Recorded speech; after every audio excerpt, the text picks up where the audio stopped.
Welcome back to another weekly roundup of cloud gaming news brought to you by yours truly, where this week we have a monumental amount of games coming to GeForce Now, some strange crossover news between Xbox and Shadow, and the latest in Shadow's transition of power. That being said, to keep up with all the latest in cloud gaming, be sure to subscribe to the channel, turn on those notifications so you don't miss the next video, and of course, if you enjoy the content, give the video a like. Fun fact, costs you absolutely nothing, but helps me out tremendously. With that said, let's get into this week's cloud gaming news.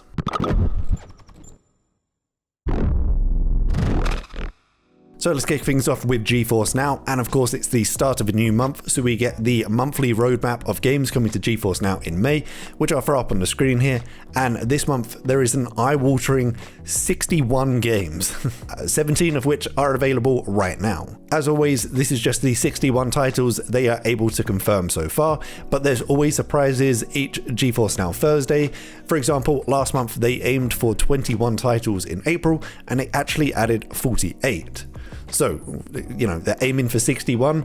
Could we see our first 100 plus game month for GeForce Now? Of course, it's not all about quantity, it's about quality. So let me know which one of these titles stands out to you as a good get for GeForce Now. Next, in some strange crossover news, we have an Xbox Game Pass and Shadow news story. In yet more information coming out in the Epic versus Apple battle, it was revealed that at least one of the times the Shadow iOS application was removed from Apple's App Store was because they were grassed up by Microsoft. For the Americans, that's English for tattled. In emails to Apple, Microsoft cited Shadow as an example of apps already available in Apple's App Store, offering similar functionality to the Game Pass streaming application, and lo and behold, shortly after, it was removed. Microsoft's head of business development for Xbox stated, "I believe they, being Apple, ended up pulling Shadow out of the App Store based off this email we sent until they submitted changes. That was not our intention, of course. It was a byproduct." Which all very much feels like a Shadow's allowed to stay up to 11 o'clock on a school night. Why can't we? Poopsykins, it's late. You need to be in bed. Of course, after yo-yoing back and forth a couple of times, the Shadow iOS app remains available on Apple's App Store. For now. But in more Game Pass news, Microsoft confirms 3 new titles becoming available for Game Pass, with 2 of them coming to Game Pass streaming via the cloud. First up, we have Outlast 2, which is coming to all 3 areas of Xbox's ecosystem, cloud, console, and PC, followed by Steep, which is coming to cloud and console, and finally FIFA 21, which is coming to console and PC, which again leads me to this comment of, hoping that Microsoft eventually level out this ecosystem so that when a game is added to the service, it becomes available in all 3 of these areas. And finishing things up with some Shadow news, this week it's been confirmed that the service will be winding down in South Korea. Korean subscribers have received an email confirming the service will no longer be available from the 24th of May. Now, Shadow wasn't officially fully supported in South Korea, it was a kind of trial period. But with the recent restructuring, supporting the service in Korea at this time was not seen as sustainable. The trial was originally coinciding with a partnership with LG, which at this point appears unaffected by the backing out of the service in Korea.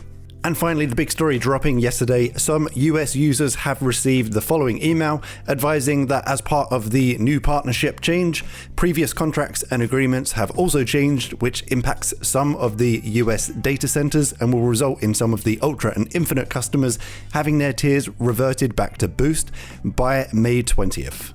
New owner Octave Klaber has taken to Twitter to shed some more light on this change, but let's first talk about what this means for those impacted users. The email goes on to say those users dropping down to the Boost tier will of course have their monthly price dropped to reflect the Boost price of $14.99 a month. The primary 256 gig storage that comes with Shadow will remain intact, but the additional storage provided with Ultra and Infinite tiers will be erased. And for users who claim additional storage in those chunks of 256 gigs and pay for it on top of their subscription price, they actually can keep that additional storage. However, it will first need to be wiped before they can regain access to it. So obviously the big call out here, if you're a US customer and on the Ultra or Infinite tiers, please go check your emails. You may need to go back up your data.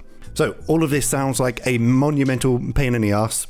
Why is it happening? As I mentioned, we have some further explanation from new owner Octave Klaber on Twitter, where he states that the hardware used to run Ultra and Infinite in some of the US data centers currently resides in 2 CRSI data centers. However, with Shadow's previous debt with them and now the recent buyout, Contracts with 2CRSI have not been renewed, and they will need to start taking back that hardware. This, however, does not impact EU customers on the Ultra and Infinite tiers, as the hardware powering them is already hosted by OVH, which is owned by Klaba. So some good news in there, at least for EU customers. Most importantly, this is not permanent. The downgrade allows them to migrate out of 2CRSI data centers, and now Shadow are currently in the process of designing and ordering new hardware for new data centers. This does lead to some good news, bad news. The good news is that these components, obviously that they're looking to order now, will be newer and potentially more powerful than those currently found in the Ultra and Infinite tiers.